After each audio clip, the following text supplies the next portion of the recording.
السلام علیکم ورحمۃ اللہ وبرکاتہ۔ آج ایک اہم ٹاپک پہ بات ہوگی کہ جو آن لائن قرآن پاک اپنے بچوں کو پڑھاتے ہیں ان والدین کے لیے اہم جو ہے باتیں اور مشورہ ہے میرا۔ جو آن لائن قرآن پاک پڑھاتے ہیں اپنے بچوں کو، کائنڈلی اس پہ میں ایک مشورہ دینا چاہوں گا کہ جو بڑے بچے ہیں وہ تو فوکس کرتے ہیں ان باتوں کو، لیکن چھوٹے بچے جو ہے اگنور کرتے ہیں، کیونکہ فیس ٹو فیس پڑھانا اور ہے اور آن لائن پڑھانا اور ہے، کیونکہ استاد جو ہے سامنے نہیں نظر آ رہا ہوتا۔ کچھ استاد کی جو فیس ٹو فیس پڑھا رہے ہوتے ہیں تو ان کی دہشت ہوتی ہے، وہ ڈر کے مارے پڑھتے ہیں، ادھر ادھر نہیں کھیلتے۔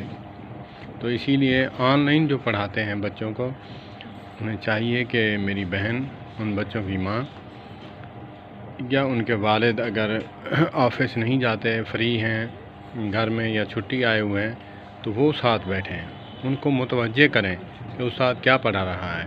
اکثر جو ہے وہ یہ ہوتا ہے بچے ادھر ادھر دیکھتے ہیں، ہم جو ہے کہتے ہیں کہ ہم پڑھا رہے ہیں تو وہ بات پوری نہیں ہوتی، وہ مقصد پورا نہیں ہوتا۔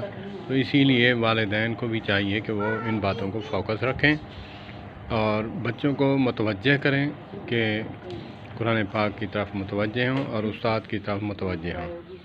تو یہ کچھ اہم باتیں تھیں، انشاءاللہ گاہے بگاہے جو ہے میں شیئر کرتا رہوں گا۔ تو اسی لیے یہ اہم باتیں تھیں، تو بچوں کے حوالہ سے آن لائن جو پڑھتے ہیں ان کے لیے یہ اہم باتیں ہیں۔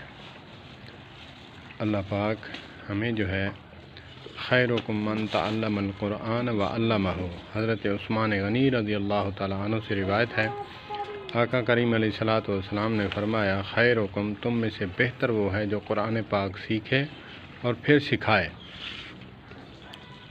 تو ہمارے پاس جو ہے آن لائن ٹیچنگ کا سلسلہ جو ہے جاری ہے۔ ہمارے پاس اتھینٹک اور سند یافتہ اساتذہ کرام ہیں، میل اور فیمیل۔ اگر کوئی قرآن پاک آن لائن پڑھانا چاہے تو ڈسکرپشن میں واٹس ایپ نمبر دے دوں گا، مجھ سے رابطہ کریں۔ اللہ پاک آپ کا اور ہمارا حامی و ناصر ہو۔